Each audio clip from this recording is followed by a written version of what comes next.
अब से थोड़ी ही देर बाद देश की वित्त मंत्री निर्मला सीतारमण यूनियन बजट पेश करने जा रही है। इस बार का बजट मिडिल क्लास, किसान, कारोबारी काफी उम्मीदें लगाए बैठे हैं इस बजट से। और लोकसभा चुनाव से पहले मोदी सरकार के दूसरे कार्यकाल का ये अंतिम पूर्ण बजट है, क्योंकि इसके बाद अगले साल 2024 में चुनाव होने हैं। ऐसे में सरकार की कोशिश रहने वाली है सभी वर्गों को खुश रखा जाए, सभी वर्गों को साधा जाए। कई नई सुविधाएं यहां पर दी जाने की मंशा जो है सरकार की रहने वाली है। आम आदमी की आमदनी बढ़ सके, ये उम्मीद की जा रही है इस बजट से। तो क्या कुछ इस बार वित्त मंत्री निर्मला सीतारमण के पिटारे में है, इस विषय में ज्यादा जानकारी के लिए, विश्लेषण के लिए हम जुड़ने जा रहे हैं इंदौर से हमारे संवाददाता राहुल वाविकर जी के साथ। उनके साथ विशेष टिप्पणी के लिए यहाँ पर रहेंगे सीए कीर्ति सिंह जी, जिनसे हम बात करेंगे। तो सीधे चलते हैं राहुल जी के पास। राहुल जी, जानना चाहेंगे क्या कुछ इस बार पिटारे में आपको नजर आ रहा है वित्त मंत्री के लोक लुभावन बजट? क्या ये हो सकता है चूंकि चुनावी साल भी है? जी बिल्कुल दीपिका, जिस तरह से पूरे देश दुनिया की नज़रें इस बजट पर लगी हुई है, ऐसे में काफ़ी सारी उम्मीदें इस बजट को लेकर है। ख़ासतौर से आम आदमी से लेकर खास आदमी, सबकी निगाहें जो है वो इस बार इस बजट पर लगी हुई हैं। मोदी सरकार की कार्यकाल जो 10 साल है उसका अंतिम ये पूर्णकालिक बजट होगा, क्योंकि अगले साल लोकसभा के चुनाव है, तो उस दौरान अंतरिम बजट जो है वो प्रस्तुत किया जाएगा। इस वर्ष 9 राज्यों के विधानसभा चुनाव भी है, तो उन चुनाव से भी इस बजट को जोड़कर देखा जा रहा है। ऐसे में काफ़ी राहत मिलने की उम्मीद फिलहाल जताई जा रही है कि निर्मला सीतारमण जो है वो तमाम तरह के ऐसे रिफॉर्म्स इस बजट में शामिल करेंगे, जिससे आम आदमी को तो राहत मिलेगी, लेकिन जो विकास दर है देश की वो भी काफ़ी आगे जाएगी, क्योंकि वैश्विक चुनौतियां जो हैं वो इस समय अर्थव्यवस्था के सामने बनी हुई हैं। और ऐसे में कई सारे ऐसे क्षेत्र हैं, सेक्टर्स हैं, जहाँ पर जो इस समय बूस्टअप की राह देख रहे हैं, सरकार से राहत की उम्मीद जो है वो कर रहे हैं। जो तमाम बातें हैं वो अब से कुछ देर बाद उनका खुलासा होगा जब निर्मला सीतारमण ये बजट प्रस्तुत करेंगे। लेकिन क्या उम्मीदें हैं, जो मौजूदा हालात है उसमें क्या स्थितियां बनी हुई हैं और क्या उम्मीद की जा रही है, इसको लेकर हम बात करेंगे। दीपिका, हमारे साथ में मौजूद है यहाँ पर चार्टर्ड अकाउंटेंट कीर्ति जोशी जी। काफ़ी पैनी नज़र रहती है उनकी अर्थव्यवस्था पर, आर्थिक मामलों पर, तो ऐसे में उनसे बात करेंगे कि बजट में क्या रहेगा। सर, बहुत बहुत स्वागत है आपका। अब से कुछ देर में बजट आने वाला है, क्या अभी मौजूदा स्थिति में बजट में राहत मिलने की उम्मीद है? क्या आप एक्सपेक्ट कर रहे हैं? As far as taxation is concern, अगर हम टैक्स की बात करें साहब, तो मुझे ऐसा लगता है कि वर्तमान में सन 2014 का जब वर्ष में बजट पेश किया गया था, तब अंतिम बार इनकम टैक्स की स्लैब्स में राहत प्रदान की गई थी, और वर्तमान में 2.5 लाख रुपए तक की ही आय जो है वो कर मुक्त सीमा तक है। तब से लेके आज तक की बात करें तो लगभग महंगाई जो है वो 46% बढ़ चुकी है, 46% की वृद्धि हो गई है, लेकिन बेसिक एग्जम्पशन वहाँ का वहीं है। करमुक्त सीमा जो है वो 2.5 लाख है। इस बार ऐसी आशा है कि ये करमुक्त सीमा बढ़कर 5 लाख रुपया होना चाहिए, और काफ़ी लंबे समय से इसकी डिमांड जो है वो आ भी रही है। दूसरा, आज की डेट में जितने भी मध्यम वर्गीय परिवार हैं, अगर उनके यहाँ पर 2 बच्चे स्कूल जाते हैं तो स्कूल का एजुकेशन का जो खर्चा होता है वो 1 लाख से लेके 1,20,000 तक हो जाता है। तो ऐसे में ATC के अंतर्गत जो 1.5 लाख रुपए की छूट मिलती है, वो मैक्सिमम बच्चों की स्कूल फीस और लाइफ इंश्योरेंस पॉलिसी, या अगर कोई वेतनभोगी करदाता है तो उनके PF के थ्रू ही वो डिडक्ट हो जाती है। तो इसकी भी लंबे समय से मांग की जा रही है कि ये भी बढ़ना चाहिए। तो इस बार ऐसी उम्मीद है कि ये 2.5 लाख रुपए तक पहुंचना चाहिए 1.5 लाख की जगह। ये भी 2014 में ही आखिरी बार बढ़ाई गई थी। पहले 1 लाख थी, उसको बढ़ाकर 1.5 लाख किया गया था। और तीसरी राहत जो लगती है वो, फ़िलहाल मकान देश में बहुत महंगे हो गए हैं, और वर्तमान में अगर आपके पास स्वयं का मकान है और उसके लिए आप होम लोन चुकाते हैं, तो उसके ऊपर जो डिडक्शन आपको मिलती है वो 2 लाख रुपए मिलती है। इस बार ऐसी उम्मीद है कि उसको बढ़ाकर 2.5 लाख या 3 लाख रुपए किया जाना चाहिए। सर, अगर अन्य सेक्टर्स की बात करें, खासतौर से अगर इंडस्ट्रीज़ की बात करें, व्यापारिक जगत की बात करें, कोरोना के कारण काफ़ी सेटबैक हुआ था। हम क्या कोरोना की स्थिति से अब तक उबर चुके हैं और अब जो रिफॉर्म्स लाएंगे वो इसको बूस्टअप करेगा? सर, अगर टैक्स कलेक्शंस की बात कर रहे हैं आप, तो GST जो है वो एवरी टाइम नए रिकॉर्ड्स जो है वो बनाते जा रहा है।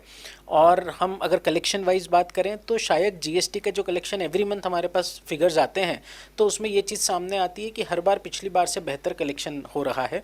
और हम एक वैश्विक व्यवस्था को अगर देखकर कंपैरिजन करें, हम ये कह सकते हैं कि 19वीं सदी जो थी वो यूरोप की थी और इंग्लैंड ने उसे लीड किया था। 20वीं सदी जो थी वो नॉर्थ अमेरिका की थी, जिसको USA ने लीड किया था। और 21वीं सदी जो है वो एशिया की होगी। एशिया में 4 कंट्रीज़ जो हैं उनके बीच में अभी प्रतिस्पर्धा है। एक कंट्री चाइना, दूसरी इंडिया, तीसरी क्रोशिया, रशिया का जो पार्ट हमारे एशिया में आता है क्रोशिया, और चौथी जापान। ये 4 कंट्रीज़ जो हैं वो एशिया का प्रतिनिधित्व करने वाली है। इसमें हमारा जो मुकाबला हम बोल सकते हैं वो सीधे सीधे जो है वो चाइना से रहेगा। और चाइना और इंडिया की इकोनॉमी को अगर हम कंपेयर करते हैं तो वर्तमान में चाइना जो है वो लगभग 16 ट्रिलियन इकोनॉमी के ऊपर कर रहा है और हम 3 ट्रिलियन इकोनॉमी है। तो चाइना की जो अर्थव्यवस्था है वो हमसे 5 गुना बड़ी है। लेकिन कल जो हमारे पास आर्थिक वृद्धि के जो फिगर्स आए हैं उसमें लगभग हमारे यहाँ 6% की विकास दर बताई गई है, जबकि चाइना इस बार ऐसा हुआ है कि उसकी विकास दर हमसे कम है। तो ये माना जा सकता है और India in next 5 years down the line China को जनसंख्या के मामले में पीछे कर देगा। तो उसके कुछ पॉजिटिव सेंस भी हमारे पास है, कुछ नेगेटिव भी है। पॉजिटिव सेंस ये है कि हमारे यहाँ पर यंग पॉपुलेशन बढ़ेगी, कामकाजी हाथ बढ़ेंगे, तो निश्चित रूप से हम जो है हमारे पास कुछ अच्छे अवसर हैं। अब देखना ये है कि यहाँ पर इंडस्ट्री के लिए गवर्नमेंट सेक्टर वाइज जो बात कर रही है कि सेक्टर वाइज स्पेसिफिक जो है वो हम एरियाज स्पेसिफाई करेंगे और वहाँ पर उनसे रिलेटेड इंडस्ट्रीज़ को बढ़ावा देंगे। उसके लिए इस बजट में किस तरीके से काम करती है। सेकेंड, अगर हम दूसरी चीज़ों को देखें तो बैंक की रेपो रेट के अंदर किस तरीके से रिलैक्सेशन दिया जाता है, क्या सस्ती दर पर एसएमई को और एमएसएमई को फंडिंग अवेलेबल की जाती है। क्योंकि हिंदुस्तान में अगर हम बिज़नेस की बात करें तो लगभग 45% बिज़नेस जो है वो स्मॉल और मीडियम इंटरप्राइजेस मिलकर चलाते हैं। 45% अर्थव्यवस्था का उत्तरदायित्व स्मॉल मीडियम इंटरप्राइजेस के ऊपर है। तो उनके लिए निश्चित रूप से कोई ना कोई पैकेज आना चाहिए। जी राहुल जी, जिस तरीके से अभी कहा कि 21वीं सदी जो है एशिया की रहने वाली है और कहीं ना कहीं जो भारत है उसकी तगड़ी कंपटीशन जो है यहाँ के 3 और मजबूत राष्ट्रों से रहने वाली, मजबूत अर्थव्यवस्था से रहने वाली है। लेकिन क्या इस बजट में कोशिश की जाएगी, क्योंकि चुनौतियां बहुत ज्यादा है अर्थव्यवस्था के लिए भारत की भी, तो क्या make in India, vocal for local या फिर आत्मनिर्भर भारत, क्या इस पर फोकस रहा जा सकता है इस बजट में? सर एक सवाल स्टूडियो से आया है कि जिस तरह से आपने कहा कि वैश्विक चुनौतियां ज़्यादा है और ये जो सदी है वो एशियन कंट्रीज़ की है, क्रोएशिया से हमारा मुकाबला है, चाइना से, जापान से है। तो ऐसे में जो आत्मनिर्भर भारत की बात की जा रही है, मेक इन इंडिया की बात की जा रही है, वोकल फॉर लोकल की बात की जा रही है, उसके लिए कितने प्रावधान की यहाँ पर आप संभावनाएँ देखते हैं? सर निश्चित रूप से सबसे पहले अगर हम हिंदुस्तान की बेसिक्स को समझें तो हमारे यहाँ पर 3 तरह के व्यवस्थाएं हैं। एक एग्रीकल्चरिस्ट है, तो हमारी भारत की आज भी 50 से लेकर 55% जनसंख्या जो है वो कृषि के ऊपर निर्भर है। हम सेकंड सेक्टर में आते हैं, मैन्युफैक्चरिंग सेक्टर, तो हमारे यहाँ पर लगभग 27% व्यवस्था जो है वो मैन्युफैक्चरिंग इंडस्ट्रीज़ के ऊपर डिपेंडेंट है।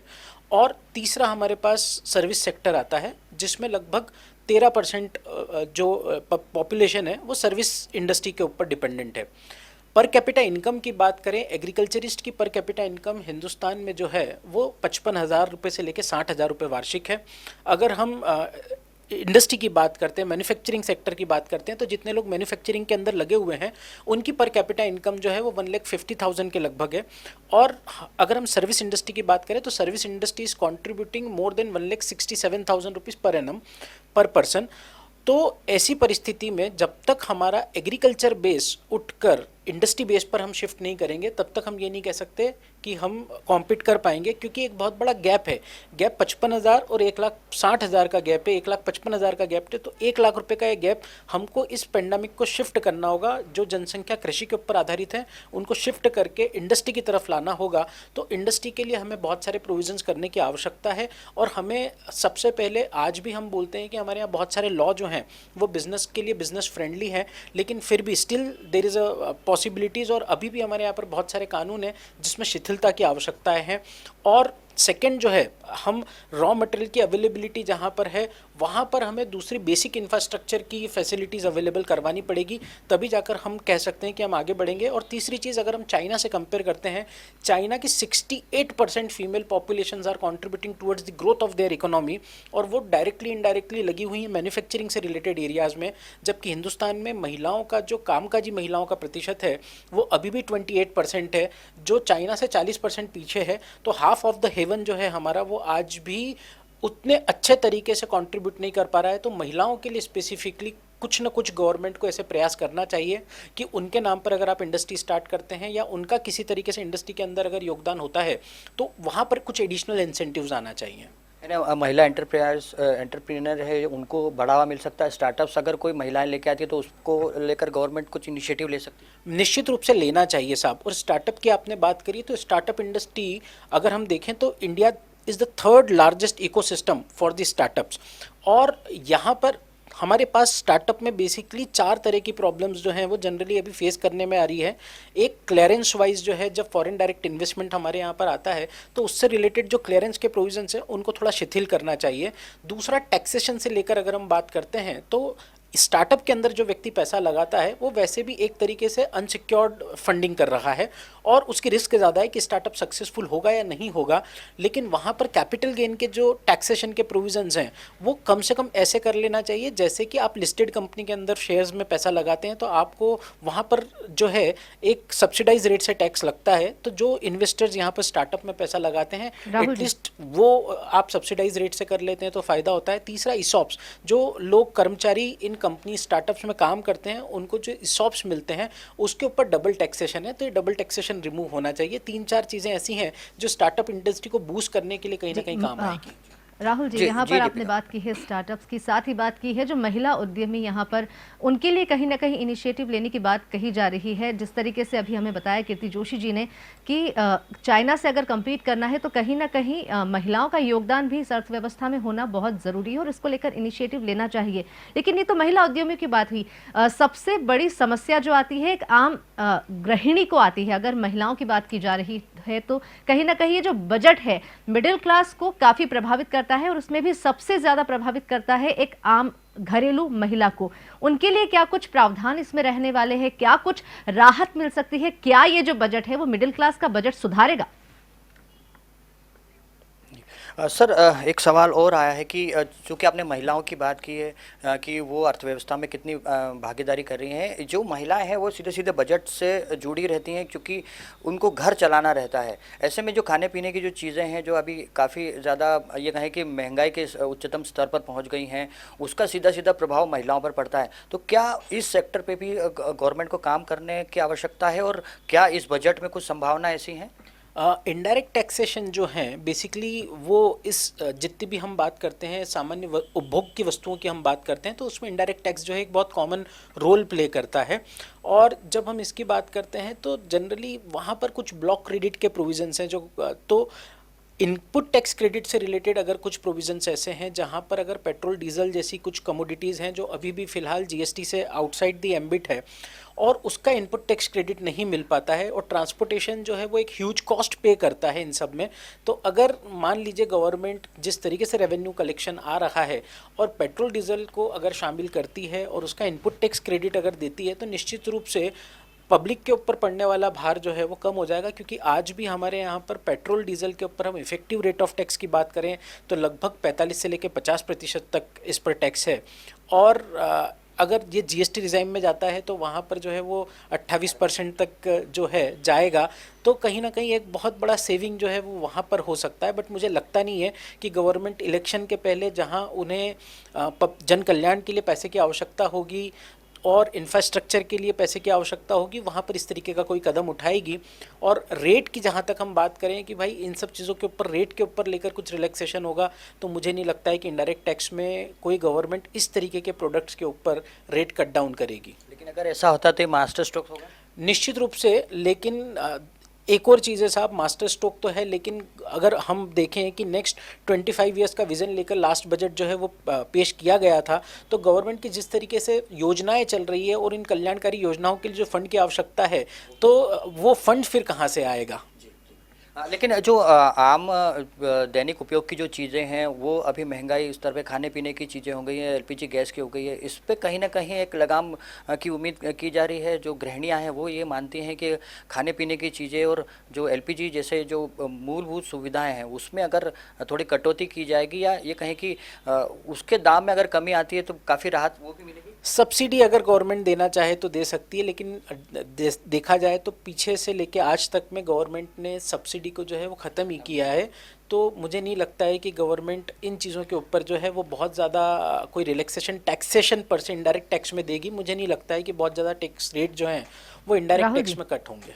जी तो दीपिका, यहाँ पर कीर्ति जी का ये साफ तौर पर मानना है कि चूंकि कई सारे ऐसे बड़े प्रोजेक्ट्स चल रहे हैं जो सेंट्रल गवर्नमेंट है वो अगले 25 साल के विजन को ध्यान में रख के काम कर रही है, तो ऐसे में उसके लिए फंडिंग की आवश्यकता होती है और ये जो फंड्स है वो कहीं ना कहीं इस टैक्स के जरिए ही आता है, उस तक पहुँचता है। तो ऐसे में टैक्सेशन में कोई बहुत बड़ी राहत मिलने की फिलहाल उम्मीद नहीं है, क्योंकि जिस तरह से गवर्नमेंट का एक विजन है उसके लिए ये जो टैक्सेशन है वो काफ़ी ज़्यादा महत्वपूर्ण है। लेकिन इतना ज़रूर है कि चूंकि चुनावी जी। साल है, इस साल 9 राज्यों में चुनाव है, अगले साल लोकसभा के चुनाव है, तो ऐसे में जितनी भी पॉसिबिलिटी हो सकती है वो गवर्नमेंट देने की कोशिश करेगी, जो राहत है वो जी देने की कोशिश धन्यवाद करेगी। राहुल जी और दीपिका। धन्यवाद कीर्ति जी हमसे जुड़ने के लिए और ये जानकारी हमसे साझा करने के लिए। तो ये हमारे साथ जुड़े थे इंदौर से हमारे सहयोगी राहुल वाविकर जी, साथ ही उनके मौजूद थे सीए कीर्ति जोशी जी, जिन्होंने हमें विस्तार से समझाने की कोशिश की है बजट में हमें क्या कुछ मिलने वाला है। लेकिन सबसे महत्वपूर्ण बात यह है कि मोदी सरकार के दूसरे कार्यकाल का ये